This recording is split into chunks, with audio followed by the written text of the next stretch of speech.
Someone commented on my video na try ko daw yung Ben's cookies. Kaya lang dito ako sa Binondo napadpad. And nakita namin tong store na to. Wala kaming idea guys na meron palang Lord's Toast Bakery dito sa Binondo, Manila. According sa may-ari guys, same lang sila ng lasa and ng recipe ng nasa Macau. And just an FYI guys, when we visited Macau, we were able to try the original one. So this is how the store looks like inside. So marami din silang mga naka-display na goods and this is their menu. Pero ang pinunta talaga namin dito is yung egg tart. So yung binili namin is yung box of 4, which is 220 pesos. Wala po. Ayun ba yung ganda sa original ng Macau? Original. Try natin kung may same yung lasa.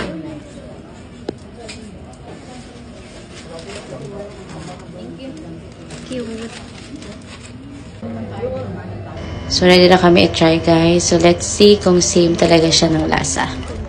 In terms of the, lagayan, same na same siya. Even the box, same talaga. So, let's have a little pictorial muna guys. And, eto siya up close. So, sa itsura niya guys, same na same siya. Like, 10 out of 10 talaga. So, siya daw yung mag-judge kung magkalasa talaga or hindi. Mukhang gutom na gutom siya guys. So, pagbigyan natin. Okay, tama.